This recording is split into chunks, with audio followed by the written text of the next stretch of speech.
ختم نبوت کے موضوع پہ محترم جناب حافظ جلال الرحمن صاحب اب میں اظہار خیال کے لیے دعوت دیتا ہوں محترم جناب مفتی محمد رمضان صاحب شیخ الحدیث جامعہ قرآن و سنت کہ ان سے گزارش ہے کہ وہ اس موضوع پہ خطاب کریں۔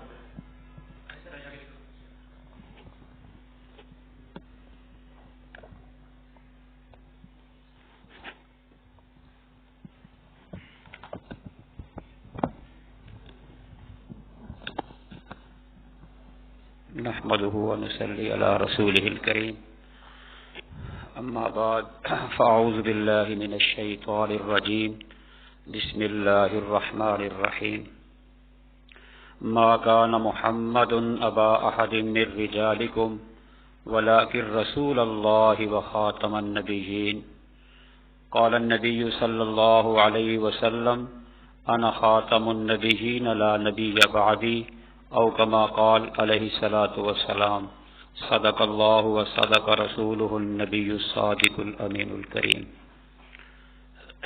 الحمدللہ یہ مبارک اور نہایت ہی بہترین پروگرام جو عقیدہ ختم نبوت کے تحفظ کے لیے یہاں منعقد کیا گیا ہے جامعۃ الاحسان الاسلامیہ کے اندر، اس سلسلے میں حضرات اکابرین امت یہاں جمع ہیں اور وہ اپنے اپنے خیالات کا اس عنوان پر اظہار بھی فرمائیں گے۔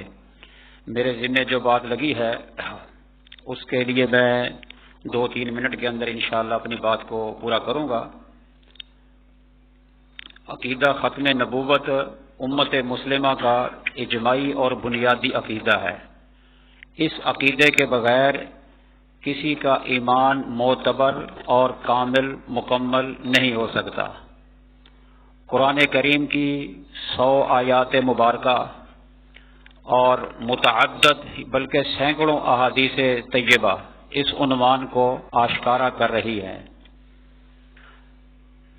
ہمارے ہاں بدقسمتی سے یہ ایک المیہ ہوا کہ کم ظرف آدمی اور ناعاقبت اندیش مرزا غلام قادیانی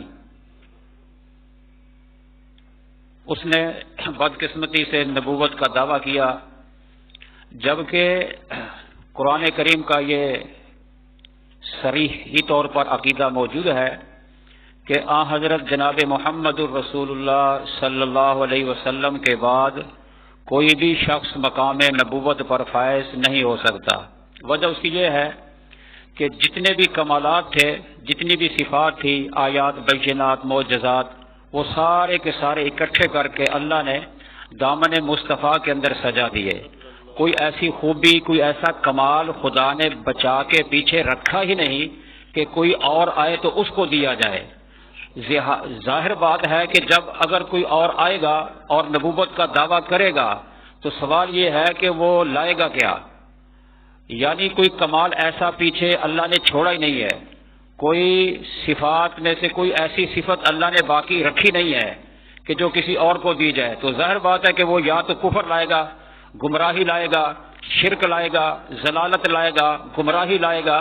تو ایسا شخص اس نے نبی کیا بننا ہے، اس کو تو کوئی مسلمان سمجھنے کے لیے بھی تیار نہیں ہے، بلکہ اس کو کوئی شریف انسان کہنے کے لیے بھی تیار نہیں ہے، چاہے جائے کہ وہ نبوت کا دعویٰ کرتا پھرے۔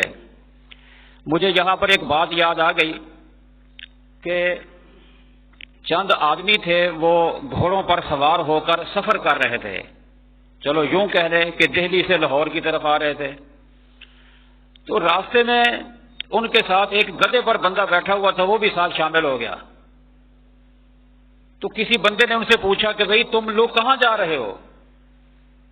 تو یہ جو شاہ سوار تھے، گھوڑوں پر سوار تھے، انہوں نے کبھی کوئی جواب نہیں دیا، لیکن وہ جو گدھے پر بیٹھا ہوا تو وہ فٹافٹ فوراً بولا کہ ہم 5 شاہ سوار لاہور جا رہے ہیں۔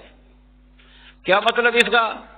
کہ جو اصل نبی ہے، برحق ہے، وہ تو حضور علیہ الصلوۃ والسلام کی تابع داری کے اندر ہے، اور جو بندہ حضور پاک علیہ الصلوۃ والسلام کے بعد نبوت کا دعویٰ کر رہا ہے وہ اپنے آپ کو دیگر انبیاء سے بھی افضل کہہ رہا ہے، بلکہ وہ کہتا ہے کہ میں محمد رسول اللہ ہوں، بلکہ محمد سے بھی افضل ہوں، جیسا کہ اس نے بہت سارے دعاوی بھی کیے ہیں۔